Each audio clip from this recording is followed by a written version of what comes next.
Bismillahirrahmanirrahim. Assalamualaikum warahmatullahi wabarakatuh. Alhamdulillahi ala ihsani wa syukru lahu ala taufiqihi wa amtinani wa asyhadu an la ilaha illallah wahdahu la syarika lahu ta'ziman li sya'ni wa asyhadu anna Muhammadan abduhu wa rasuluh ila ridwani. Allahumma salli alaihi wa ala alihi wa ashabihi wa ikhwani.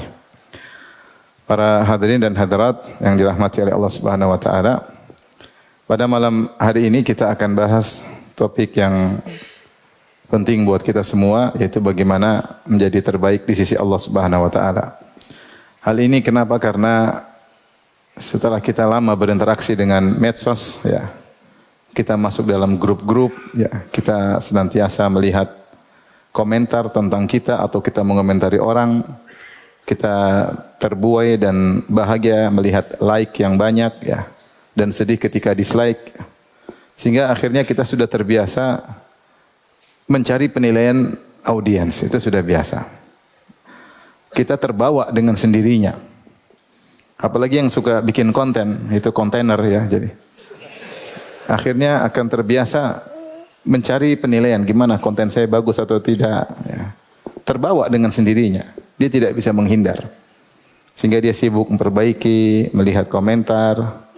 Akhirnya kita terkadang bisa lalai dari mencari terbaik di sisi Allah Subhanahu wa taala. Jadilah sebagian wanita misalnya untuk menjadi terbaik di komunitasnya, maka dia sibuk memperbaiki, memperhatikan penampilan luarnya, tasnya harus branded misalnya, ya. Kemudian sepatunya harus branded, terkadang suaminya juga harus branded, ya. Sehingga wow di hadapan komunitasnya. Dan benar, setelah dia melakukan itu semua, maka dia menjadi terbaik di mata mereka. Orang melihat dengan sanjung, orang melihat dengan hormat. Kondisi menjadikan kita seperti itu. Mau tidak mau, ya. Karena kita semua berinteraksi dengan namanya medsos. Akhirnya membuat kita lupa untuk menjadi terbaik di sisi Allah Subhanahu wa taala. Padahal ketika seorang terbaik di depan manusia, belum tentu dia terbaik di sisi Allah Subhanahu wa taala. Ada yang terbaik di sisi manusia dan dia juga terbaik di sisi Allah. Tapi betapa banyak orang yang terbaik di mata manusia, ternyata dia tidak terbaik di sisi Allah Subhanahu wa taala. Bahkan dia terburuk di sisi Allah Subhanahu wa taala. Makanya Allah berfirman, "Yauma tublas sarair", hari di mana semua rahasia akan terungkap. Dan dalam surat Al-Waqiah Allah berfirman, "Idza waqa'atil waqi'ah laisa liwaqa'atiha kadhibah khafidhatur rafi'ah." Jika terjadi hari kiamat dan tidak ada yang bisa mendustakan akan terjadinya hari kiamat, khafidhatur rafi'ah, dan hari kiamat akan merendahkan maupun akan mengangkat. Sebagian ahli tafsir mengatakan merendahkan itu merendahkan orang-orang yang dulu dianggap terbaik di dunia. Dianggap hebat di dunia, dihormati oleh orang, ternyata hakikat di akhirat dia direndahkan. Rafi'ah, dan sebaliknya ada orang-orang yang di dunia direndahkan oleh manusia, ternyata dia sangat tinggi di sisi Allah Subhanahu wa taala. Karena parameter untuk meraih keterbaikan, parameter manusia beda dengan parameter Allah Subhanahu wa taala. Manusia terbaik dilihat duniawi, prestasi duniawi. Mau duitnya, mau jabatannya, mau kepintarannya, kecerdasannya, dari fisik kecantikannya, ketampanannya, itulah parameter apa? Parameter manusia secara umum. Oh, ini Masya Allah, terbaik, ya. Adapun di sisi Allah Subhanahu wa taala berbeda. Inna akramakum indallahi atqakum. Yang paling termulia di sisi Allah, yang paling bertakwa di antara kalian. Saya akan kasih contoh bagaimana terbaik di sisi Allah terkadang disandang oleh orang-orang yang dipandang sebelah mata oleh manusia. Nah, sebagai contoh misalnya, ya, kisah tentang ketika Rasulullah sedang bersama para sahabat, marra rajulun, tiba-tiba ada seorang lewat. Maka Rasulullah berkata, "Ma taquluna fi hadza?" Wahai para sahabatku, bagaimana menurut kalian tentang orang ini? Maka para sahabat berkata, "Hadza min asyrafin nas." Itu dari orang kaya. Orang terpandang lewat. Kata para sahabat, "Hadza hariyun in khataba an yukhattab." Orang ini sangat wajar kalau dia melamar pasti diterima. Wa in syaffa'a yusyaffa. kalau dia memberi syafaat, beri rekomendasi, rekomendasinya diterima. Wa in qala yusma, kalau dia berbicara pasti didengar omongannya. Ini orang ini. Kemudian lewat lagi orang kedua, min fuqara'il muslimin, orang miskin lewat. Maka Rasulullah bertanya lagi, "Ma taquluna fi hadza?" Terus menurut kalian bagaimana orang kedua ini? Kata para sahabat, "Hadza hariyun in khataba alla yunkah." Ini orang kalau ngelamar pasti ditolak. Ngelamar naik sepeda gimana mau diterima? Saya sudah sampaikan sekarang tidak ada lagi cinta buta. Dulu orang buta antara sepeda dengan mobil. Sekarang semua mertua tahu mana motor, mana mobil. Kalau datang ngelamar pakai motor ya ditolak, wajar. Hadza in khataba alla yunkah. Kalau dia ngelamar ditolak. Wa in syaffa'a alla yusyaffa. Kalau kasih rekomendasinya ditolak. Wa in qala alla yusma. Kalau dia ngomong tidak didengar. Baik. Kemudian Rasulullah kasih komentar di akhir. Hadza khairun min mithlil ardi mithla hadza. Kata Nabi, orang kedua ini yang kalian rendahkan itu lebih baik daripada sepenuh bumi orang pertama. Lebih baik daripada sepenuh bumi orang pertama. Berarti ternyata pandangan masyarakat yang pertama terbaik, ternyata dia buruk di sisi Allah. Bahkan ada orang seperti dia sepenuh bumi masih kalah dengan orang yang kedua. Contoh lagi, seperti dalam satu hadis Rasulullah menyebutkan, lam yatakallam fil mahdi illa thalath, tidak berbicara ketika masih kecil kecuali dalam gendongan kecuali 3 orang. Di antaranya Isa bin Maryam, di antaranya Sahibu Juraij, ini ada saya ceramah khusus tentang Sahibu Juraij. Yang ketiga, seorang anak sedang digendong oleh ibunya. Dia lagi netek ibunya. Tiba-tiba lewatlah seorang dari orang-orang kaya, ya, naik kendaraan, maka kemudian ibunya berdoa, "Ya Allah, Allahumma ja'al ibni mithla hadza." Ya Allah, jadikanlah putraku ini seperti orang ini. Top, terkenal, gagah. Maka anaknya lagi netek, dia lepas neteknya, dia lihat itu orang. Terus dia bilang, "Ya Allah, jangan jadikan aku seperti dia." Ibunya kaget. Terus lewat ada seorang budak wanita. Dia dilempar-lemparin sama orang. Maka ibunya yang begitu sayang sama anaknya berdoa, "Allahumma la ta'jal ibni mithla hadhihi." Ya Allah, jangan jadikan putraku seperti perempuan ini. Anak yang lagi netek lepas dari teteannya, kemudian memandang perempuan tadi. Anak ini berdoa dan dia bisa ngomong, "Ya Allah, jadikanlah aku seperti dia." Ibunya protes, "Kamu gimana sih? Saya doain kamu seperti pertama, kamu malah berdoa sebaliknya. Saya doakan kamu jangan seperti kedua, kamu malah berdoa sebaliknya." Maka anak ini berbicara, "Wahai ibunda, sungguhnya orang pertama tadi jabbarun minal jababirah." Itu orang yang zalim.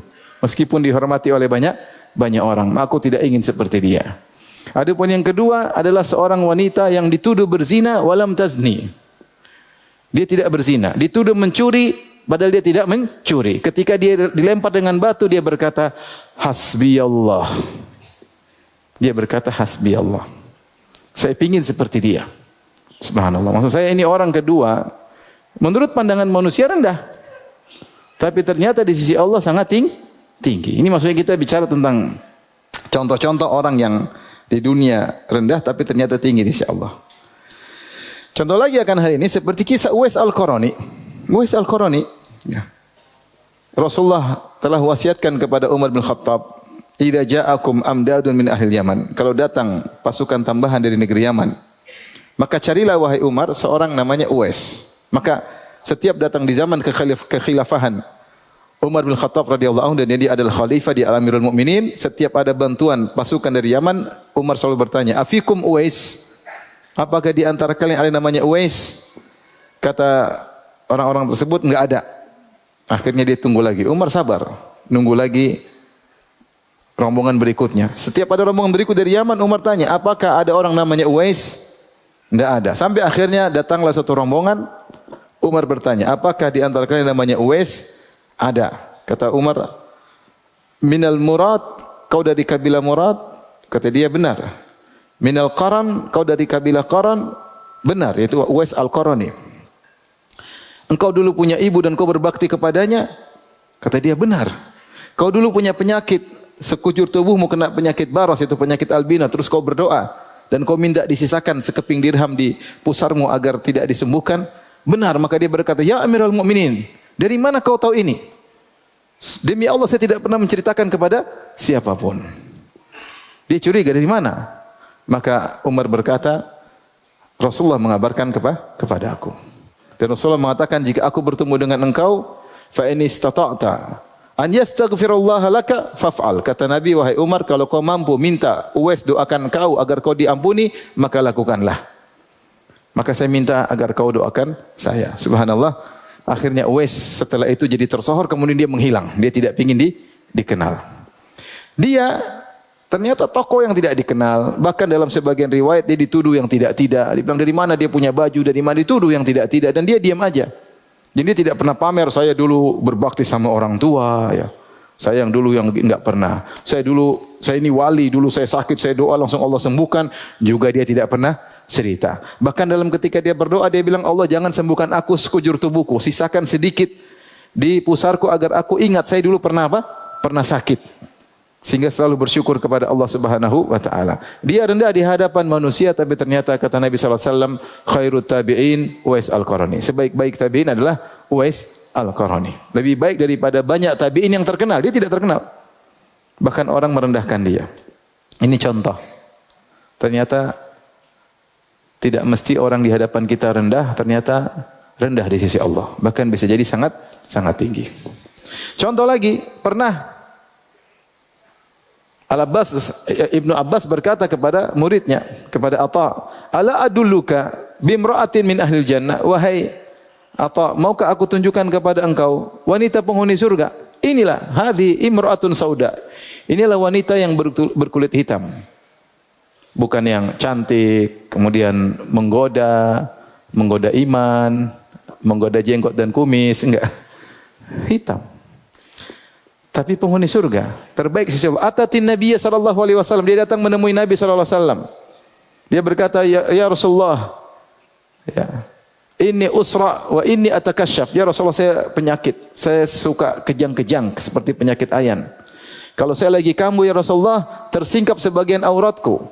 Udu Allah an yashfiyani. Doakanlah aku agar aku disembuhkan oleh Allah Subhanahu wa taala. Maka Rasulullah kasih tawaran. In syi'ti da'autu laki. Wa in syi'ti sabarti walakil jannah. Terserah engkau wahai sang wanita. Ini wanita berkulit hitam. Kalau kau mau saya doakan, kau akan sembuh. Tapi kalau kau mau saya tidak doakan dan kau bersabar, bagimu surga. Maka dia pilih tidak usah sembuh. Dia mengatakan, ya Rasulullah, kalau gitu enggak usah doakan saya sembuh. Walakin udu Allah alla atakasyaf. Tapi tolong doakan Allah, kalau saya lagi kambuh, jangan sampai auratku terbuka. Bayangkan dia wanita berkulit hitam. Mungkin orang lihat juga tidak begitu tertarik dibandingkan dengan yang lainnya. Tetapi dia tetap menjaga auratnya. Dan dia minta agar kalau lagi, saya tanya wanita kalau lagi sakit, kemudian dia meronta-ronta, kemudian tersingkap auratnya, dia tidak sadar. Dia berdosa atau tidak? Berdosa atau tidak? Tidak berdosa. Tapi dia tidak mau meskipun dia tidak berdosa. Dia tidak ingin auratnya tersingkap meskipun dia berkulit hitam. Siapa yang lihat wanita ini mungkin merendahkannya, ternyata penghuni surga. Subhanallah. Demikian juga dalam satu hadis riwayat Bukhari ketika Rasulullah sallallahu alaihi wasallam datang ke Masjid Nabawi. Kanat imra'atun sauda taqumul masjid. Ada seorang berkulit hitam, kerjanya nyapu-nyapu masjid. Rasulullah datang, ternyata Rasulullah tidak dapati dia. Kata Rasulullah, "Mana si fulana?" Kata para sahabat, "Udah meninggal, udah kami kuburkan ya Rasulullah." Mereka menganggap ini perempuan tidak perlu untuk kasih tahu Nabi. Ngapain Nabi tahu urusan wanita, cuma sapu-sapu masjid. Kata Rasulullah SAW, "Halla adzantumuni?" Kenapa kalian tidak kabarkan kepadaku kalau dia meninggal? Rasulullah tidak menganggap ini perempuan biasa. Rasulullah menganggap perempuan ini punya jasa. Kenapa dia ngurus apa masjid? Dia nyapu-nyapu masjid dengan tanpa pamrih. Ini bukan wanita biasa, ngurusin rumah Allah Subhanahu wa taala. Maka Rasulullah mengatakan, "Tunjukkan kemana kuburannya." Maka Rasulullah datang, Rasulullah kemudian doakan wanita tersebut. Ya. Inilah terbaik di sisi Allah, tidak mesti dihormati oleh manusia. Saya sering sampaikan dalam banyak kajian saya, kita terkadang saya punya pengalaman, punya pembantu. Ya mungkin kalau kita lihat kita rendahkan, tapi lihat bagaimana dia berkorban bekerja untuk orang tuanya. Dia kalau kerja gajinya 100% dikirim ke orang tuanya, 100%. Tidak disisihkan sedikit pun, langsung kirim ke orang tua, langsung kirim ke orang tua. Siapa di antara kita yang bisa seperti itu? Sementara kita memandang wanita ini, pembantu ini, bibi ini mungkin dengan pandangan merendahkan. Ternyata dia bisa berbakti kepada orang tua yang tidak mampu kita lakukan. Terus kita merendahkan dia. Nah, dari sini ikhwan dan akhwat yang dirahmati Allah Subhanahu wa taala, atau kerennya brothers and sisters, ya. Maka marilah kita sama-sama introspeksi diri. Kita berhenti sebentar sejenak, merenungkan tentang diri kita, sejauh mana ketakwaan kita, sejauh mana keimanan kita, sejauh mana kekhusyuan kita, sejauh mana perhatian kita tentang akhirat kita.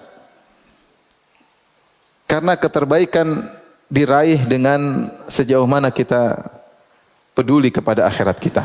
Persiapan kita kepada akhirat lebih daripada persiapan terhadap dunia yang akan kita tinggalkan.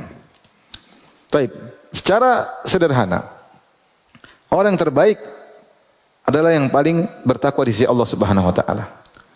Dan ternyata untuk meraih keterbaikan ada dua cara. Yang pertama, memperbaiki hubungan dengan Allah Subhanahu wa taala. Bagaimana interaksi kita dengan Allah? Bagaimana kondisi kita dengan Allah? Ya, baik atau tidak, kita masing-masing tahu. Kalau kita sama teman oke-oke saja, baik-baik kan kok. Kita masih ngobrol, dia masih traktir saya, berarti masih oke. Hubungan dengan orang tua oke, hubungan sama bos oke. Nah, hubungan kamu dengan Allah bagaimana? Baik-baik saja atau tidak? Salat subuh bagaimana? Baik-baik saja atau tidak? Matamu itu baik-baik saja gak dengan Allah Subhanahu wa taala? Coba masing-masing kita renungkan. Ini yang pertama, saluran pertama, meraih keterbaikan dengan memperbaiki hubungan antara kita dengan Allah. Saluran kedua, dan ini juga sangat penting, meraih keterbaikan dengan perbaiki interaksi kita dengan sesama manusia. Jadi dua cara. Dan tentunya ketika kita memperbaiki interaksi kita dengan sesama manusia, juga harus karena Allah Subhanahu wa taala. Dan ini rawan ketika kita memperbaiki hubungan kita dengan orang tua, dengan teman, dengan kawan, dengan tetangga, rawan pencitraan, rawan. Maka harus ikhlas kepada Allah Subhanahu wa taala. Maka saya akan menyebutkan secara singkat, ya. Kalau saya mau jelaskan satu-satu, setiap poin harusnya pengajian tersendiri. Ya, tapi kita hanya ingin memberi isyarat-isyarat tentang poin-poin apa yang hendaknya kita perhatikan agar kita menjadi terbaik di sisi Allah Subhanahu wa taala. Baik, kita masuk pada saluran pertama. Bagaimana kita perbaiki hubungan kita dengan Allah Subhanahu wa taala? Di antaranya kita berusaha mencari amalan-amalan yang buat Allah ridha kepada kita dan buat Allah cinta sama kita. Semua amalan yang buat Allah cinta kepada kita, membuat Allah ridha kepada kita, maka sungguhnya kita menjadi terbaik di sisi Allah. Karena Allah mencintai orang yang terbaik. Semakin terbaik maka semakin dicintai oleh Allah Subhanahu wa taala. Oleh karenanya orang paling mulia di alam semesta ini dua, Nabi Muhammad SAW dengan Ibrahim alaihissalam. Yang kedua-duanya mendapat predikat khusus Khalilur Rahman, kekasih Allah yang tidak diraih oleh nabi-nabi yang lain. Karena dua nabi ini spesial. Ya, kata Allah Subhanahu wa taala, "Wattakhadallahu Ibrahim khalila." Allah menjadikan Ibrahim sebagai kekasihnya. Dan Rasulullah SAW berkata, "Innallaha attakhadani khalila kama attakhadha Ibrahim khalila." Allah menjadikan aku kekasihnya sebagaimana Allah menjadikan Ibrahim sebagai kekasih Allah Subhanahu wa taala. Itu khalil telah mencapai derajat khullah, kecintaan yang sangat tinggi, dan itu hanya diraih oleh Nabi Muhammad SAW dan Nabi Ibrahim. Maksud saya, semakin kita diridhoi, semakin kita dicintai oleh Allah, derajat kita semakin tinggi. Nah, apa sih sifat-sifat orang dicintai oleh Allah dan apa sih sifat-sifat orang diridhoi oleh Allah? Ini yang kita singgung sedikit ya. Pertama, di antara sifat-sifat yang menjadikan seorang dicintai oleh Allah. Dalam Al-Quran Allah sebutkan. Pertama, Allah mengatakan, "Wallahu yuhibbus sabirin." Allah mencintai hambanya yang penyabar. Semakin kita dihadapkan dengan ujian, kita sabar nih.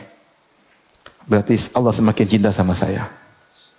Semakin berat ujian, semakin besar tantangan untuk emosi, untuk berteriak, kita tahan. Semakin Allah cinta sama kita. Dan kita tahu ayat Allah, "Innallaha ma'as sabirin." Allah bersama orang yang sabar. Kapan kita tidak bersabar, Allah tinggalin kita. Kapan kita tidak bersabar, maka solusi disuruh cari sendiri. Tapi kalau kita bersabar, Allah kasih kita solusi. Kenapa? Allah cinta sama orang yang sabar. Wallahu yuhibbus sabirin. Saya tahu antum-antum ini wajah orang-orang yang diuji, ya atau tidak? Diuji, ngelamar nggak diterima-terima. Kemarin saya ketemu ada Ustadz muda adik kelas saya. Alhamdulillah, ini Ustadz Firanda yang dulu nasihati saya. Saya ngelamar 7 kali ditolak, kata Ustadz Firanda, sabar. Akhirnya saya diterima. Saya baru tahu dia lamar 7 kali ditolak. Ujian hidup atau bukan? Ujian hidup. Yang di PHK, yang ngelamar kerja nggak diterima, yang diuji oleh suaminya, yang diuji dengan istrinya, yang diuji dengan mertuanya. Kita semua hidup dengan ujian. Karena memang kita diciptakan untuk diuji.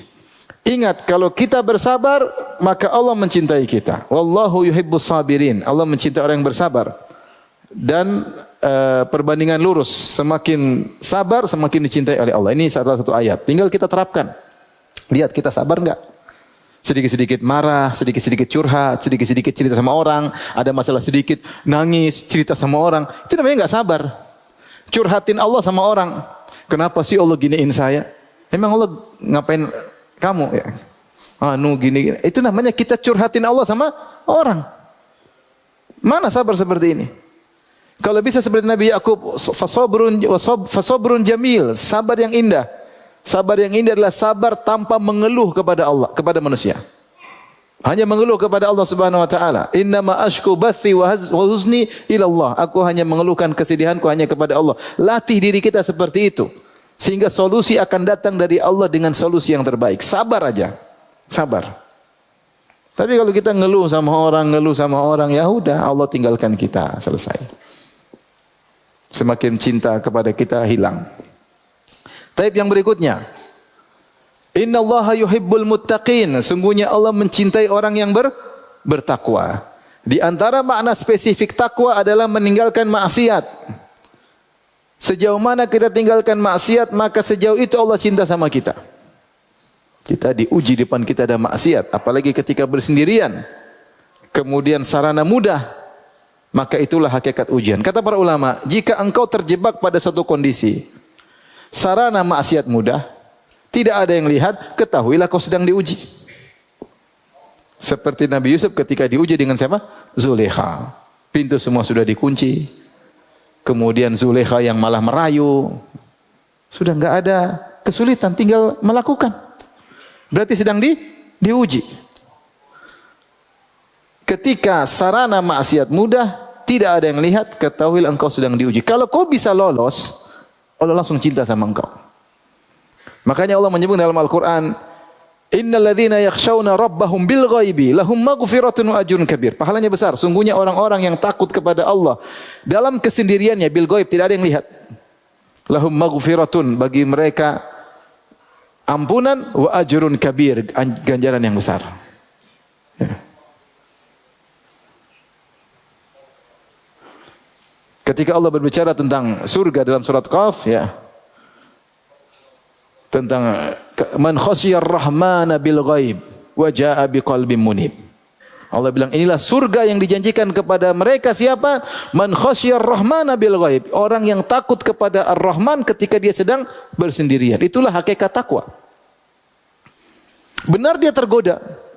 Allah berfirman menunjukkan bagaimana hakikat orang bertakwa. Innal ladzina taqaw. Catat di dalam surat biar antum ingat-ingat surat Al-A'raf. Innal ladzina taqaw idza masahum ta'ifum minasyaitani tadzakkaru fa idzahum mubsirun.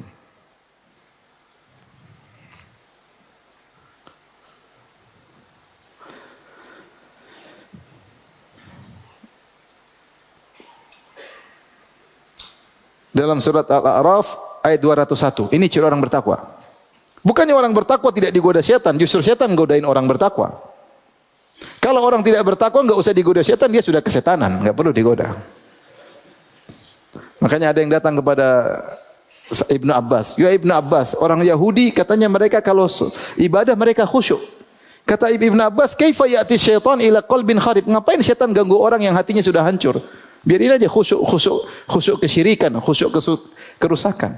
Yang beriman ini yang digoda. Orang bertakwa digoda. Kata Allah, innal ladzina taqaw, sungguhnya orang yang bertakwa, Idza massahum ta'ifum minasyaitan. Ini setan mutar-mutar bisikin. Ayo, ayo diingatkan masa lalu, nostalgia, diingatkan CLBK, diingatkan.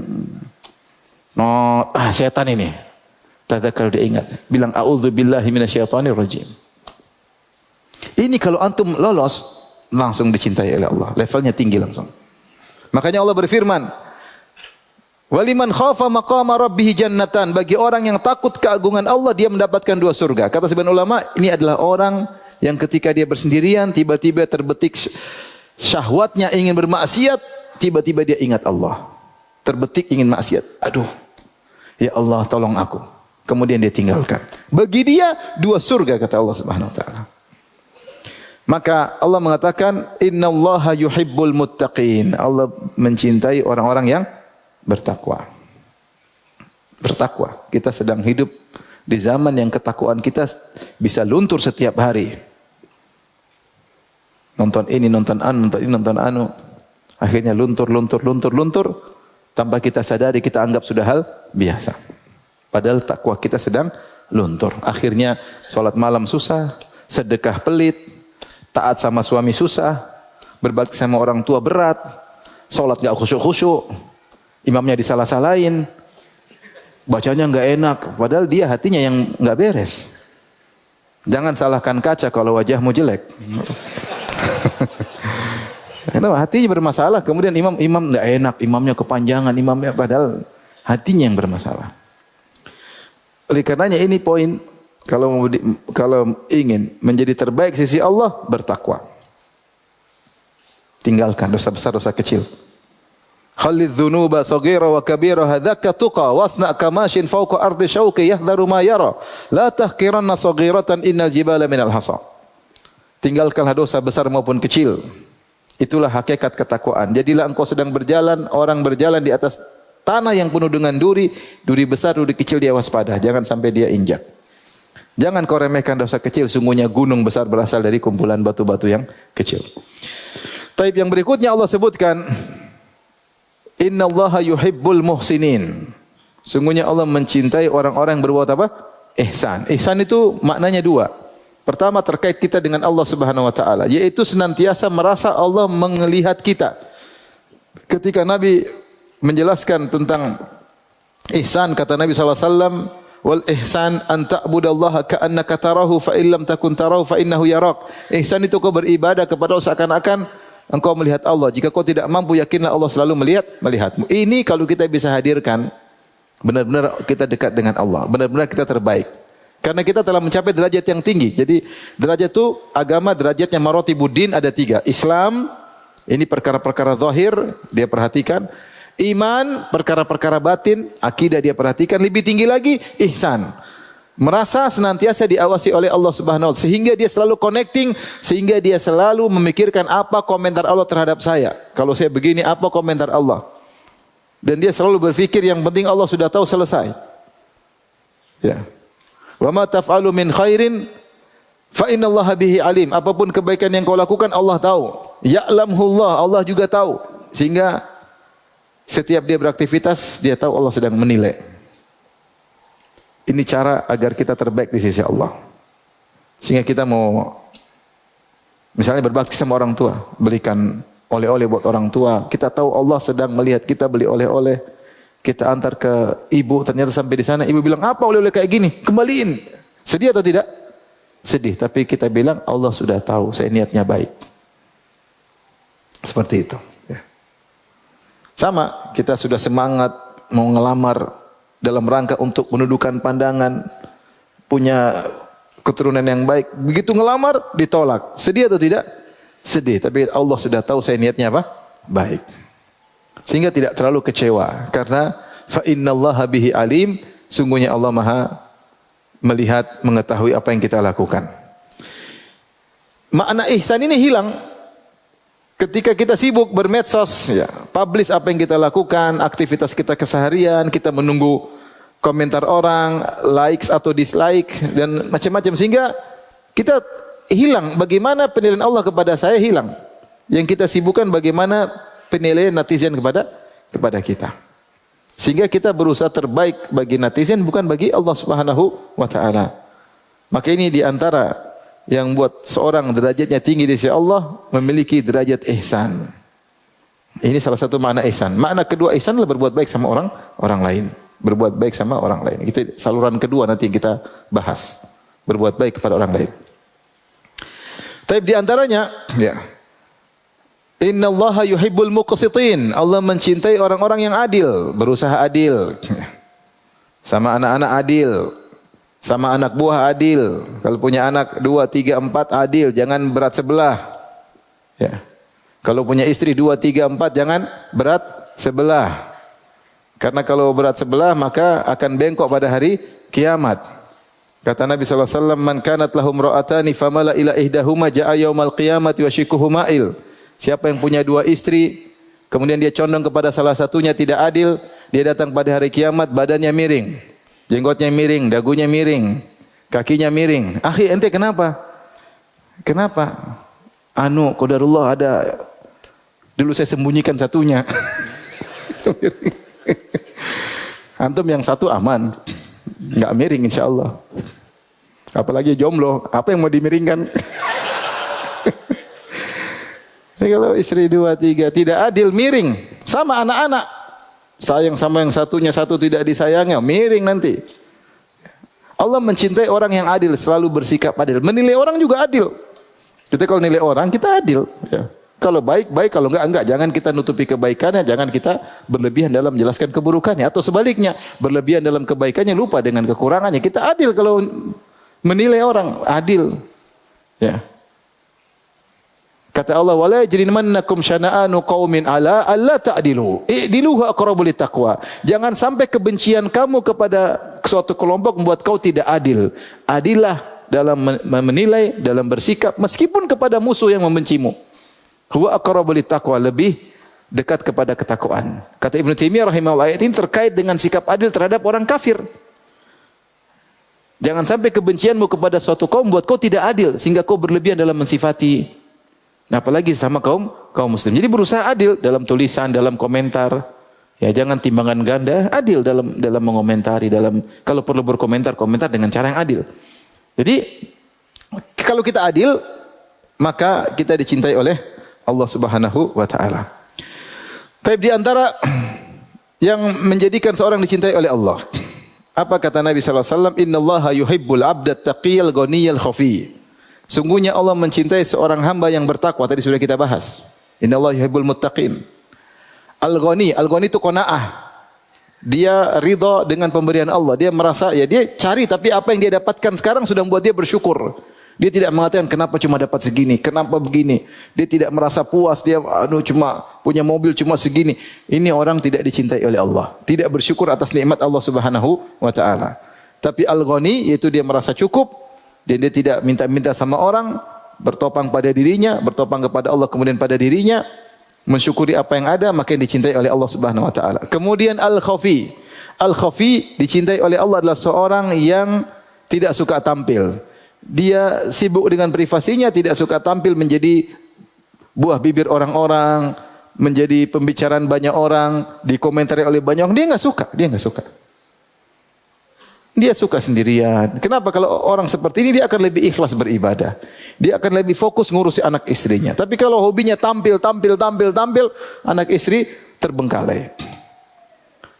Kerabat terbengkalai, ibadah terbengkalai, sibuk jadi kontainer melulu. Habis waktu. Tampil, hobinya dikomentari, suka yang nonton banyak, yang komentar banyak. Justru kalau bertengkar gara-gara dia happy ngelihatnya, wah ada yang bela, ada yang ada. Suka tampil. Kita tampil kalau perlu. Kalau enggak perlu enggak usah. Kalau perlu darurat tampil. Kalau enggak sebaiknya kita menghindar karena Allah suka dengan orang yang tidak suka tampil. Sehingga dia sibuk beribadah, sibuk ngurus anak. Kita kalau suka tampil kapan baca Quran? Kalau suka tampil kapan kita mau belajar ngaji dengan serius, runut, nulis, dipraktekkan? Kalau kita suka tampil kapan mau sholat malam? Sebelum tidur sibuk mikir konten, bangun tidur sibuk lihat komentar tentang konten. Mau bikin konten satu aja susah. Kurang sini, shooting dari sana kurang. Bajunya ini ganti, sibuk. Karena kontainer itu konsekuensi apa? Kontainer. Mau diapain? Al-khafi. Kalau ingin dicintai oleh Allah Subhanahu wa taala. Di antara agar kita dicintai oleh Allah, menjadi terbaik di sisi Allah. Berat-berat memang kalau mau, memang semua berat. Yang saya sampaikan dari awal sampai akhir susah atau susah? Susah atau susah? Susah. Susah atau sulit? Susah. Tapi yasir liman yasarahullah. Mudah bagi orang berniat, Allah akan mudahkan. Berikutnya, ada seorang sahabat datang kepada Nabi. Ya Rasulullah, dullani ala amalin idza amiltuhu ahabbani Allah. Ya Rasulullah, tunjukkanlah kepadaku suatu amalan yang jika aku melakukannya Allah mencintaiku. Kata Nabi SAW, izhad fid dunya yuhibbakallah. Zuhudlah kepada dunia, Allah akan cinta sama kamu. Zuhudlah terhadap dunia, Allah akan cinta sama kamu. Zuhud maksudnya apa? Menilai dunia bukan sesuatu yang penting. Kalau dia dapat dunia untuk akhirat. Sebagaimana nasihat Allah kepada Qarun yang punya harta banyak, kata Allah, "Wabtaghi fima atakallahu darul akhirah." Wahai Qarun, gunakanlah, melalui orang-orang soleh nasihati Qarun. Wahai Qarun, gunakanlah harta yang kau miliki, potensi tersebut untuk akhirat. Wala tansa nasibaka minad dunya. Jangan lupa bagian dari dunia, tapi hukum asal seluruh potensi dunia yang kau miliki untuk akhirat. Jadi zuhud kepada dunia. Oleh karenanya, makna zuhud yang disebutkan oleh Ibn Taimiyah rahimahullahu taala makna yang paling indah. Tarku ma la yanfa'u fil akhirah, meninggalkan suatu perkara yang tidak ada manfaatnya di akhirat. Semua perkara yang tidak ada manfaatnya di akhirat, tidak mendatangkan pahala di akhirat, tidak usah bikin. Semua komentar yang Anda mau tulis, yang brothers and sisters mau tulis, tidak ada faedahnya, enggak usah tulis. Di grup kita mau bikin suatu statement, kalau enggak ada faedahnya enggak usah tulis. Kalau ada faedahnya di akhirat, tulis. Mau ikut kegiatan, pikir dulu, ini kegiatan ada faedahnya buat akhirat saya enggak? Kalau enggak ada, cari kegiatan lain. Mau posting sesuatu, ada enggak manfaat saya di akhirat? Kalau ada posting, kalau enggak, antum kalau makan steak harganya 2 juta, antum posting, ada enggak manfaat di akhirat? Ada enggak? Ada enggak saya tanya sama antum? Kalau antum ikut fitness, kemudian badan keren, pakai baju ketat, antum posting di mana? Di statusnya emak-emak. Ada enggak manfaatnya di akhirat? Kalau ada, posting aja. Kalau enggak ada manfaatnya, jangan. Apalagi bikin masalah dihisab. Ini membuat Anda dicintai oleh Allah. Karena Anda selalu mikir yang menjadi pertimbangan Anda utama adalah akhirat. Kalau ada manfaatnya lakukan. Contoh, saya niat olahraga. Oke, olahraga apa? Olahraga saya biar kuat, saya bisa dakwah, saya bisa bangun malam, saya bisa umroh. Kalau bimbing jamaah kuat. Oke, ada manfaatnya. Olahraga. Saya ingin jalan ajak anak istri jalan-jalan. Kenapa? Ya, biar mereka semakin sayang sama saya, semakin nurut. Dan anak ada refreshing, masa ngaji terus, ada saatnya butuh apa? Refreshing. Niatnya untuk akhirat, lakukan. Kata Ibnu Abbas, karena Nabi SAW yatakhawaluna bil mau'idhah. Rasulullah SAW juga tidak setiap hari bikin apa? Nasihat. Ada waktunya libur. Supaya makhafatal sa'ama, agar tidak bosan, kata Ibnu Abbas. Jadi semua yang kita lakukan, kalau niatnya baik, ada manfaat di akhirat, lakukan. Sekarang saya tanya sama antum. Kalau antum beli jam harganya 1 miliar, ada enggak manfaat di akhirat? Emang ada duit jujur enggak ada, Ustaz. Ini misalnya antum orang kaya, suatu saat antum kan masih remaja, ke depan insyaallah bisa jadi orang kaya ya. Yang soleh tentunya ya. Terus antum punya uang pengen beli jam 2 miliar. Ada enggak manfaatnya di akhirat? Kalau ada beli. Kalau enggak ada apa? Jangan. Jangan. Mohon maaf, antum beli motor harganya 2 miliar. Keren, gagah, jaketnya 50 juta misalnya. Saya enggak tahu jaket itu berapa harganya. Siapa yang orang moge sini? Kalau jaket itu harganya berapa? Juta-juta enggak? Jaket kulit keren. Helm berapa? Taib. Itu antum beli semua aksesoris semua. Wah. Coba renung sedikit. Ini ada manfaatnya di akhirat. Kalau ada beli aja nggak apa-apa. Saya dukung. Kalau enggak, konsekuensi zuhud, rem. Ustaz, saya beli mobil misalnya Alphard. Mahal 1,5 miliar. Ada manfaatnya? Ada. Saya buat safar. Bukan saya ya, maksudnya ini ada teman. Saya nggak punya mobil Alphard ya. Buat ini, buat jalan ke sini, safar, alhamdulillah ketemu orang tua, turun langsung segar. Oke, ada manfaatnya berarti. Silakan beli, tidak ada yang larang. Justru kau gunakan kekayaanmu untuk akhirat, itu namanya. Setiap kita melakukan suatu pertimbangan. Itu namanya zuhud. Ada manfaatnya enggak untuk akhiratku? Kalau ada lakukan, kalau enggak ada, enggak usah. Kalau nonton film Korea, coba. Ada enggak manfaatnya di akhirat? Ada.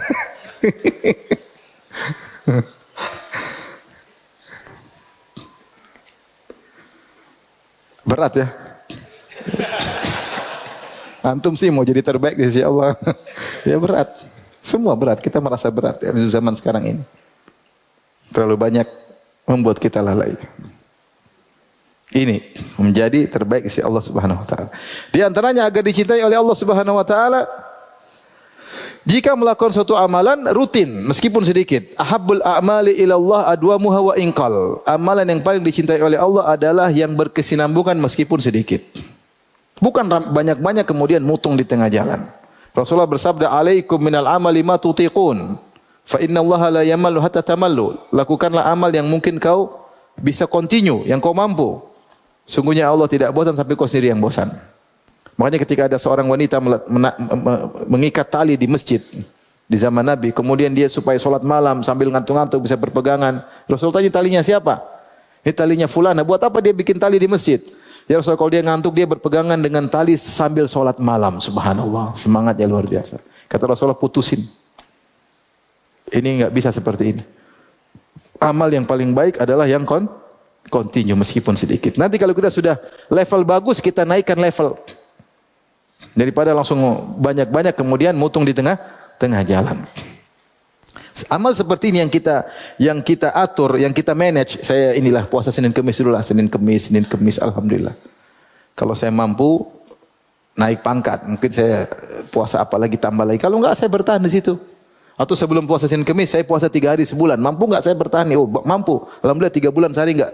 3 hari sebulan enggak sulit. Kalau bisa naik lagi, kalau bisa naik lagi. Kalau enggak bertahan enggak ada masalah. Allah suka yang continue. Amal yang continue. Yang terakhir sebenarnya amal yang dicintai Allah banyak. Yang terakhir adalah as-salatu fi awil waqt.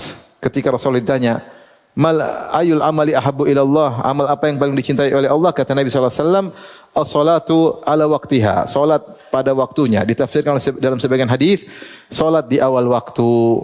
Ini ikhwan maupun akhwat berusaha. Kalau sudah datang waktu salat, panggilan Allah. Menunjukkan kita perhatian terhadap panggilan Allah. Begitu tiba waktu azan zuhur, sudah. Kalau bisa sebelum zuhur kita sudah siap-siap. Sehingga begitu azan zuhur, begitu dikumandangkan azan, kita segera menuju masjid. Yang ibu-ibu juga di rumah, akhwat-akhwat, sister-sister di rumah, segera langsung apa? Langsung berwudu, siap untuk salat. Biasakan hati kita terikat dengan panggilan Allah Subhanahu wa taala. Sejauh mana kita perhatian terhadap panggilan Allah, sejauh itu derajat kita naik. Dan kita menjadi terbaik di sisi Allah Subhanahu wa taala. Tapi saya cukupkan ini. Ngomong-ngomong kita sampai jam berapa? Karena masih panjang. Belum, saya masih lanjut. Saya mau tanya, kita sampai jam berapa? Sampai 9:30 masih boleh, Ustaz. 1 jam lagi? Iya, yang benar. Terus tanya jawabnya, Ustaz, insyaallah. Boleh, Ustaz. Saya mau jadi terbaik bagi istri saya, harus pulang. Silakan. Silakan, Ustaz. Baik. Lanjut. Yang kedua, kita masih saluran pertama. Gimana menjadi terbaik? Carilah keridhaan Allah Subhanahu wa taala. Carilah keridhaan Allah Subhanahu wa taala. Cari dalil-dalil amal apa yang buat Allah ridho kepada kita. Di antaranya yang pertama adalah senantiasa memuji Allah meskipun pada nikmat-nikmat yang dianggap sepele. Kata Nabi SAW, "Inna Allah la yarda 'anil 'abdi idza akala al-akalata an yahmadahu 'alaiha wa idza syariba syarbata an yahmadahu 'alaiha." Sungguhnya Allah ridho. Kalau ridho kan suka, berarti derajatnya tinggi. Nabi Musa ketika dipanggil oleh Allah, dia datang kecepatan. Kata Allah, "Ma ajalaka an qaumika ya Musa." Saya kan suruh kau datang sama kaummu wahai Musa. Kenapa kau datang di luar? Kaummu di belakang. Kata Nabi Musa, "Qala hum ulai ala athari wa ajiltu ilaika rabbi litarda." Saya datang segera sebelum waktunya. Saya tinggalkan kaum saya, nanti mereka nyusul ya Allah. Saya datang lebih daripada waktunya lebih dahulu agar engkau ridho kepadaku. Musa semangat. Belum waktunya sudah datang di luar. Supaya diridhai. Nah, di antara cara kita diridhai Allah, kata Nabi SAW, sungguhnya Allah ridho dengan seorang hamba jika dia makan satu makanan dia puji Allah. Dan jika dia minum satu minuman dia puji Allah. Dia mensyukuri nikmat makanan yang dia makan. Makanya Nabi Nuh disebut dengan abdan syakura, hamba yang pandai bersyukur. Kenapa? Karena setiap kenikmatan kecil dia muji Allah. Sampai disebutkan Nabi dalam tafsir, kalau dia pakai baju dia bilang, "Ya Allah, segala puji bagimu. Seandainya engkau berkehendak tentu aku tidak bisa punya baju." Kalau dia pakai sendal dia muji Allah, "Segala puji bagimu Allah. Kalau berkehendak aku tidak punya sendal." Kalau dia makan dia puji Allah, "Jika kau berkehendak aku kelaparan." Selalu muji Allah. Dan itu juga sifat Nabi Ibrahim. Kata Allah Subhanahu wa taala, "Syakiran li an'umi." Ibrahim mensyukuri nikmat-nikmat bahkan yang kecil-kecil. Jadi kalau kita sering memuji Allah, berarti kita mensyukuri nikmat Allah. Maka dapat nikmat apa? Bilang apa? Alhamdulillah. Alhamdulillah. Alhamdulillah. Sering puji Allah Subhanahu wa taala. Bukan sebaliknya ngeluh, waduh, subhanallah. Ngelihat ke atas terus, tidak pernah bersyukur ya. Tapi kalau sering puji Allah, nikmat yang kita rasakan begitu banyak. Memang ada kekurangan, ada yang sempurna cuma di surga. Musibah yang menimpa kita tidak ada apa-apanya dibandingkan nikmat yang kita rasakan begitu banyak, enggak ada apa-apanya. Kalau kita mau bikin list musibah dibandingkan list nikmat, banyakkan list nikmat. Coba list musibah.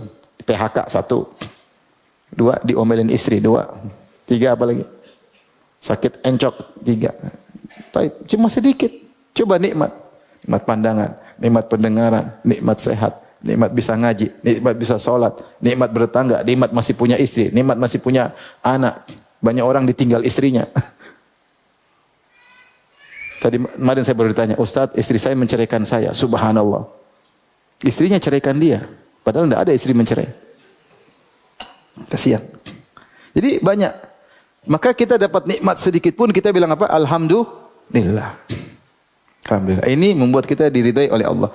Yang kedua, agar kita diridhai oleh Allah Subhanahu wa taala, ketika terkena musibah kita berusaha memuji Allah Subhanahu wa taala. Memuji Allah. Makanya ketika Nabi Muhammad sallallahu alaihi wasallam anaknya meninggal, anak laki-laki satu-satunya yang hidup ketika itu. Anaknya semua sudah tinggal perempuan ketika Rasulullah ada Qasim, Abdullah dan meninggal sebelum Nabi jadi nabi. Ketika Nabi jadi nabi, anaknya perempuan semua, yaitu Zainab, Ruqayyah, Ummu Kulsum, Fatimah. Kemudian ada anak lagi namanya Ibrahim. Laki-laki, tentu Rasulullah senang punya anak laki-laki. Sampai Rasulullah pernah tabanni, pernah punya anak, ngangkat anak, itu Zaid bin Harithah. Laki-laki, terus dilarang oleh Allah Subhanahu wa taala. Ketika punya anak laki-laki, Rasulullah sayang luar biasa. Ternyata sebelum 2 tahun meninggal dunia dan meninggal di pangkuan Nabi. Dan Nabi pun menangis. Kemudian Nabi berkata, "Innal qalba la yahzan." Sungguhnya hati ini bersedih. Wa innal aina la tadma, dan sungguhnya mata ini mengalirkan air mata. Wala naqulu illa bima yurdi rabbana, dan kami tidak akan berucap kecuali yang mendatangkan keridhaan siapa? Allah. Wa inna bi firaqika ya Ibrahim lamahzunun, sungguh kami sedih dengan kepergianmu. Tetap Rasulullah mengatakan alhamdulillah ala kulli hal. Bukan mengatakan ya Allah kenapa kau ambil dia, ya Allah kenapa kau senangkan aku terus kau sedihkan aku. Mending dari awal tidak punya anak. Enggak ada ngomongan kayak gitu. Mending dari awal tidak ketemu kamu, kenapa sekarang saya menderita? Ini namanya protes sama siapa? Sama Allah. Alhamdulillah ala kulli hal. Makanya ketika ada seorang hamba Allah yang anaknya meninggal dunia masih kecil, maka Allah bertanya kepada malaikat, "Hal qabattum walada abdi?" Apakah kalian para malaikat telah mencabut nyawa putra hambaku? Kata malaikat, "Iya ya Allah." "Hal qabattum samarata fuadihi?" Apakah kalian telah mengambil nyawa buah hatinya? Kata malaikat, "Iya ya Allah." Kata Allah, "Madza qala abdi?" Apa komentar hambaku ketika anaknya diwafatkan? Kata malaikat, "Hamidaka wastarja." Hambamu berkata, "Alhamdulillah, inna lillahi wa inna ilaihi raji'un." Subhanallah. Dalam kesedihan masih bisa mengucapkan apa? Alhamdulillah ala kulli hal. Kata Allah Subhanahu wa taala, "Ubnu li baitan li abdi wasammuhu bi baitil hamdi." Bangunkan istana bagi hambaku tersebut dan namakan dengan istana pujian. Kenapa dia terkena musibah masih memuji siapa? Allah. Ini membuat Allah sangat ridho cepat kepada kita dan kita langsung upgrade dengan cepat. Tapi ini butuh ilmu, butuh penghayatan, butuh keridhaan. Kita tiap zikir pagi petang bilang raditu billahi rabba. Di antara maknanya, ya Allah, aku ridho dengan segala keputusanmu. Aku tahu apa yang kau putuskan untukku yang terbaik, meskipun aku paham atau aku tidak paham. Raditu billahi rabba. Ini membuat kita cepat naik di sisi Allah Subhanahu wa taala. Yang ketiga di antara amal yang membuat Allah cepat ridho kepada kita, terkadang kita lakukan adalah mencari muka kepada Allah dengan kemurkaan manusia. Ketika Muawiyah kirim surat kepada Aisyah, "Wahai Aisyah, berikan nasihat kepadaku." Muawiyah jadi gubernur atau jadi khalifah. Dia minta nasihat kepada Aisyah radhiyallahu anha. Ya, "Wala tuksir alayya." Kasih saya nasihat singkat, jangan banyak-banyak. Maka Aisyah tulis surat, "Sungguhnya aku mendengar Rasulullah SAW bersabda, manil tamasa ridallah bisa khotin nas radhiyallahu anhu wa radiyan nasa wa ardan nasa anhu." Siapa yang mencari keridhaan Allah dengan kemurkaan manusia, Allah akan ridha sama dia. Dan Allah akan menjadi ujungnya menjadikan orang pun ridha sama dia. Wa man iltamasa sakhatallah bi ridhan nas sakhatallahu alaihi wa askhatan nas alaihi. Siapa yang mencari kemurkaan Allah dengan menyenangkan manusia, Allah akan murka sama dia. Dan Allah akan buat orang akan murka pada dia di kemudian hari. Demikian nasihat wassalam. Jadi terkadang kita untuk diridhoi Allah, kalau kita tahu itu benar, kita ucapkan meskipun konsekuensinya, tapi ini benar, bukan cari muka ya, bukan cari muka sama manusia. Tapi benar-benar cari muka kepada siapa? Allah. Kita sampaikan statement tersebut meskipun orang maki-maki kita. Kalau ini kebenaran, tentu dengan cara yang baik kita sampaikan. Meskipun orang murka sama kita. Di saat itulah Allah ridho kepada kita. Taib, kita selesai dari saluran yang pertama, yaitu menjadi terbaik melalui apa? Hubungan interaksi kita dengan siapa? Allah Subhanahu wa taala. Agar kita dicintai, agar kita diridhai. Berikutnya, kita mencari menjadi yang terbaik dengan interaksi kita dengan manusia, dan ini banyak. Syaratnya harus karena Allah, bukan pencitraan. Kapan kita karena pencitraan, maka tidak ada pahalanya sama sekali. Bahkan menjadi bumerang menyerang kita pada hari kiamat, karena ternyata kita berbuat baik hanya sekedar mencari sanjungan manusia. Makanya ketika Adi bin Hatim masuk Islam, Adi bin Hatim seorang sahabat, dia punya ayah namanya Hatim At-Ta'i, yaitu dari Ha'il sekarang, kota di Arab Saudi. Dan ayahnya terkenal sangat dermawan, sampai yudrobu bihil mathal fil jud wal karam. Kalau orang bicara tentang kedermawanan, mereka akan bilang, lihatlah Hatim, orang sangat dermawan. Sampai disebutkan di antara kedermawanannya, ketika musim dingin, dia suruh budaknya untuk bakar api di gunung. Dia bilang sama budaknya, kalau ada musafir lewat, terus dia lihat apimu, dan dia datang ke tempatku, minta makan, saya kasih makan, kau merdeka. Sampai begitu. Nyalain api, tunggu musafir lewat. Kalau ada, dia datang, saya kasih makan, kau merdeka. Berarti kau telah berhasil mendatangkan orang yang bisa saya jamu. Luar biasa. Maka Adi bin Hatim, putranya masuk Islam. Bapaknya meninggal dalam kondisi musyrik yang tadi dermawan. Maka putranya tanya sama Nabi, "Ya Rasulullah, ayahku dulu dermawan, nyambung silaturahmi, suka kasih makan orang, sangat baik. Bagaimana nasib ayahku?" Kata Nabi SAW, beliau berkata, "Kana abuka arada amran fa asabahu." Airia, ayahmu dulu waktu melakukan itu ingin dipuji oleh manusia dan dia mendapatkan pujian tersebut. Sampai sekarang dipuji-puji. Sampai hari ini masih dipuji. Tapi enggak dapat apa-apa di akhirat. Jadi kita kalau berbuat baik sama orang, jangan pencitraan. Maksud saya kalau Anda lagi baik sama ibu, sama bapak, enggak usah Anda posting. Ini loh, jadilah seperti saya, anak berbakti sama orang tua. Maksud lu gimana ini maksudnya ini? Kenapa diposting? Maksudnya apa? Alhamdulillah saya telah ngajak ibu saya jalan-jalan. Maksud lu apa? Alhamdulillah saya sudah bangunkan rumah buat ibu saya. Maksudnya apa? Ingin pengakuan manusia? Jadi saluran kedua ini juga merupakan potensi besar untuk menjadi terbaik di sisi Allah Subhanahu wa taala, tetapi jangan karena pencitraan. Taib, apa saja? Pertama, siapa yang terbaik bagi istrinya, maka dia terbaik di sisi Allah. Kata Nabi sallallahu alaihi wasallam, khairukum li ahlihi wa ana khairukum li ahli. Sebaik-baik kalian di sisi Allah adalah yang terbaik bagi istrinya, dan aku, kata Nabi, adalah suami yang terbaik. Maka seorang lelaki kalau ingin jadi terbaik berusaha mencari hati istrinya karena Allah. Menyenangkan hati istrinya karena Allah. Memilih kata-kata yang baik untuk istrinya karena Allah. Sampai kalau orang tanya sama istrinya, gimana? Anti suaminya gimana? Suamiku, Masya Allah, Allahumma barik. Luar biasa. Saya enggak bisa ungkapkan. Pokoknya saya sangat bahagia. Udah, ente masuk surga kalau begitu. Tapi kalau gimana suami anti? Allah. Amit Allah. Ya Allah, sabarkanlah hamba-Mu ya Allah.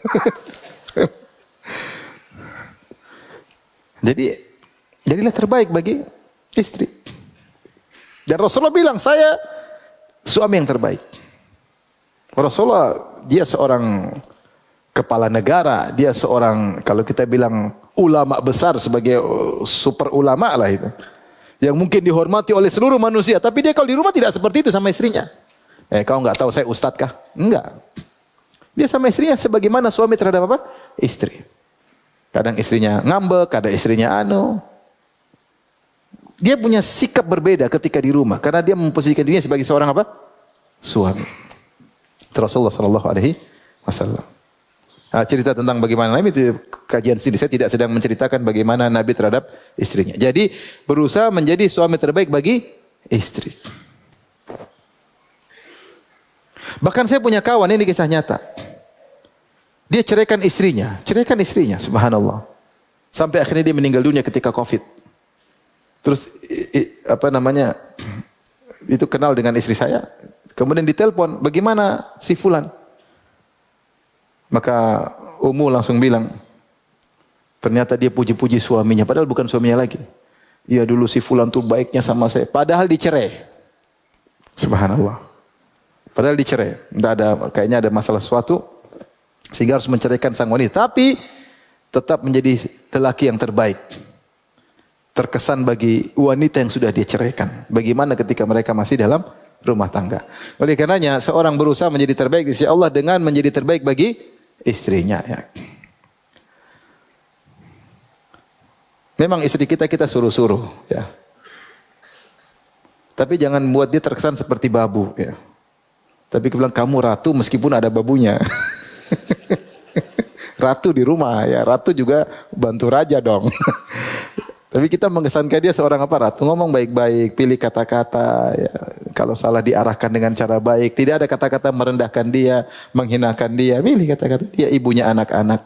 Dia yang menjaga kehormatan kita. Kita menyalurkan hasrat kita dengan halal, dengan sebab dia. Banyak kebaikan lah. Tentu di balik kekurangannya masih banyak apa? Kebaikannya. Baik. Berikutnya, untuk menjadi terbaik di sisi Allah, jadilah tetangga yang terbaik. Kata Nabi SAW, khairul jiran khairuhum li jiranihi. Sebaik-baik tetangga adalah yang terbaik bagi tetangganya. Wa khairul ashab khairuhum li ashabihi. Sebaik-baik teman yang terbaik bagi teman-temannya. Jadi sekarang misalnya kita tinggal di suatu klaster yang mungkin rumah cuma 20, taruhlah. Itu kan bertetangga itu. Kalau kita mau jadi terbaik di sisi Allah, jadilah kita yang paling baik di antara 20 orang tersebut. Saya rasa tidak susah zaman sekarang. Kalau antum ke Jogja, beli gudeg Jogja, bagi-bagi, setahun 2 kali sudah terbaik. Karena jarang sekarang tetangga bagi-bagi, jarang. Nah, antum cari muka, membagi-bagi makanan yang tidak mereka lakukan. Tidak ada susahnya. Saya tidak bilang tiap hari antum bangkrut. Enggak, pas lagi safar beli apa, beli kue kayak, beli apa, bagi-bagi. Lagi umrah beli korma, bagi-bagi. Ya, paling tidak antum sudah berusaha berbaik sama tetangga. Ketika Allah melihat di antara 20, ente yang terbaik, ente jadi terbaik di sisi Allah. Saya rasa tidak susah. Yang sahabat terbaik di sisi Allah, kata Nabi, adalah yang terbaik bagi para sahabatnya. Kali ini susah ini. Siap sedia, kapan sahabatnya susah dia siap menemani. Kalau sahabat sudah dia siap membantu, ini agak susah. Dulu di zaman orang-orang jahiliyah, sebagian orang diberi gelar dengan zadur raqib, yaitu bekal musafirin. Dia diberi gelar demikian kenapa? Setiap kalau dia bersafar dengan teman-temannya, semua tidak boleh bayar, dia yang bayar.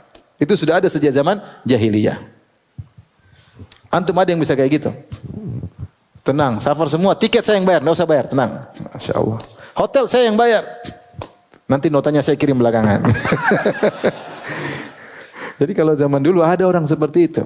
Kita juga punya teman seperti itu ada. Makanya kita senang safar sama dia. Kalau dia bilang, Ustadz jalan, oh sudah tenang, semua gratis, aman berarti.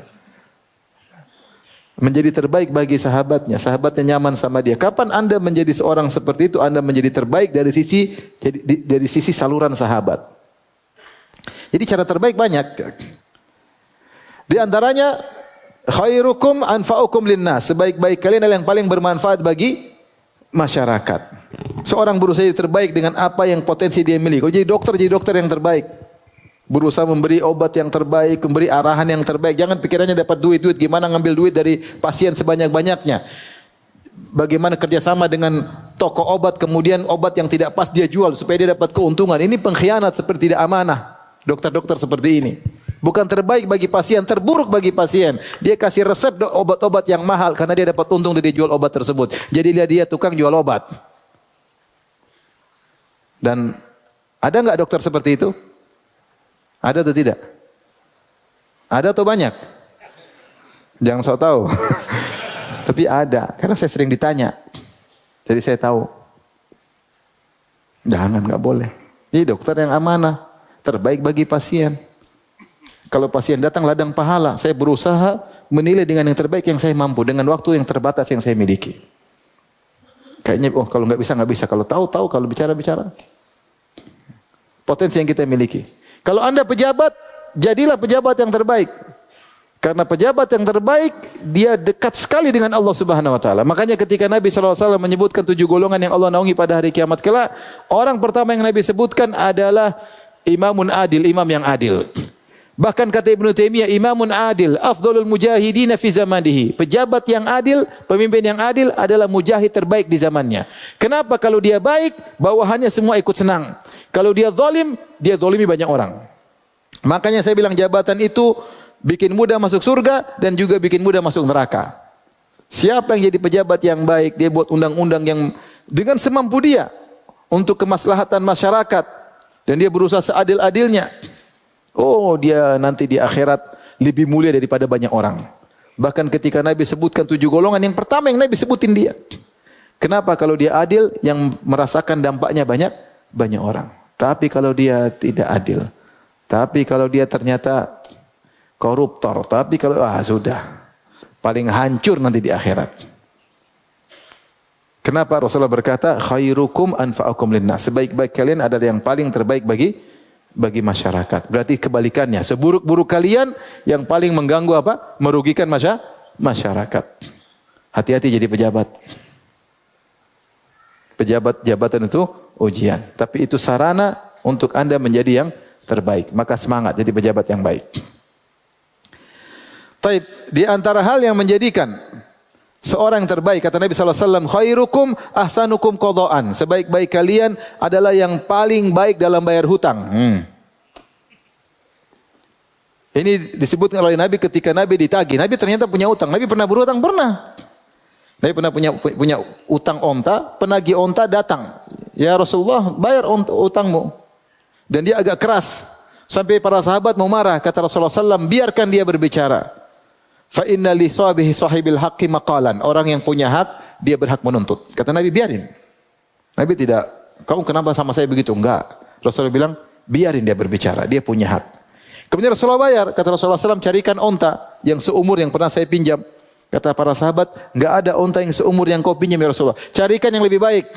Maka dicarikan lebih baik, Rasulullah bayar dengan lebih. Kemudian Rasulullah berkomentar di akhir hadis, inna khairakum ahsanukum qadaan. Sebaik-baik kalian yang paling baik ketika membayar apa? Hutang. Kita terkadang punya hutang sama orang. Maka jadilah orang yang beradab ketika bayar hutang. Kalau mampu punya uang, kalau bisa bayar sebelum jatuh tempo. Terus kalau bayar di akhir bisa ditambah tanpa ada kesepakatan, itu tidak mengapa. Yang tidak boleh ada kesepakatan ya, nanti tambah ya. Ayo nggak boleh, riba namanya. Tapi kalau kita bayar terus kita dia terima kasih, itu boleh-boleh saja. Yang penting bukan kesepakatan. Ya. Terus kalau antum nggak bisa bayar, telepon ada pemberitahuan. Ya akhi qadarullah, saya lagi nggak ada duit, mohon maaf ya. Dia maki-maki ya, biarin aja. Ya mohon maaf ya, saya bulan nggak ada. Ketika kita beradab dalam bayar hutang, kita bisa menjadi terbaik di sisi Allah Subhanahu wa taala. Bukan sebagian orang hutang tidak bayar, nomor telepon ganti. Tahu-tahu lagi jalan-jalan di luar negeri. Waduh, ngeri. Saya pernah ada 2 orang, si A dan si B. Dua-dua saya kenal. Si A pinjam uang sama si B. Ditagih-tagih, B nagih si A nggak bayar-bayar. Qadarullah ketika umroh ketemu. Si B datang sama saya, Ustadz ini gimana saya tagih-tagih, ternyata dia umroh. Apalagi umroh sama istrinya, saya saja sendirian misalnya. Bagaimana bisa demikian? Uang tidak kau bayar, kau malah umroh. Sampai ada kemarin lagi teman seperti itu, Ustadz ini orang punya utang sama saya 100 juta lebih, sekarang dia haji. Saya saja tidak bisa haji, dia haji. Ini orang tidak punya adab. Orang buruk di sisi Allah Subhanahu wa taala. Kalau Anda kebetulan ditakdirkan punya hutang, beradablah ketika bayar hutang. Kalau bisa bayar pada waktunya alhamdulillah. Kalau bisa lebih sebelum waktunya itu yang terbaik. Kalau bisa kasih hadiah, kasih hadiah. Kalau tidak bisa bayar minta maaf, siap diomelin, wajar. Dia juga lagi butuh kok enggak ada. Kalau ada aset dijual, dijual. Ini malah sebaliknya. Duit ditahan, kemudian berfoya-foya sementara utang banyak. Di antara orang terbaik, Rasulullah bersabda, "Ala ukhbirukum bi khairikum." Maukah aku kabarkan kepada kalian tentang orang yang terbaik di antara kalian dan orang yang terburuk di antara kalian? Kata para sahabat, "Bala ya Rasulullah." Siapa orang terbaik? Kata Nabi sallallahu alaihi wasallam, "Alladzina idza ru'u dzukirallah." Orang-orang yang kalau dilihat membuat orang ingat Allah Subhanahu wa taala. Orang sebagai orang yang terbaik. Kenapa? Dengan zuhudnya, akhlaknya yang baik, tawadhu'nya, sehingga kalau orang lihat dia saja baru lihat sudah ingat akhirat. Bukan sebaliknya malah dunia, enggak. Kenapa? Tutur katanya ngajak kepada akhlaknya mulia, membuat orang ingat kepada hari akhirat. Ya. Intinya masih banyak dalil, tapi kesimpulannya interaksi yang terbaik kepada sesama manusia kalau karena Allah menjadikan seorang terbaik di sisi Allah. Rasulullah bersabda, khairukum ahsanukum khuluqa. Sebaik-baik kalian adalah yang terbaik akhlaknya, tentu dengan niat karena Allah Subhanahu wa taala. Ini saja ikhwan dan akhwat, brothers and sisters yang bisa saya sampaikan agar kita mulai hari ini mulai fokus bagaimana kita menjadi terbaik di sisi Allah, bukan terbaik di mata netizen. Ya, kalau kita pun terbaik di hadapan manusia pun karena Allah, bukan karena pencitraan. Sehingga tetap kembalinya karena Allah Subhanahu wa taala. Tapi demikian saja, mohon maaf kepada brothers and sisters, saya cuma bisa sampai di sini. Semoga Allah memberikan kita kebahagiaan di dunia dan di akhirat. Sebagaimana Allah kumpulkan kita di sini, semoga Allah kumpulkan kita di surga kelak. Amin ya rabbal alamin. Wabillahi taufiq wal hidayah. Assalamualaikum warahmatullahi wabarakatuh.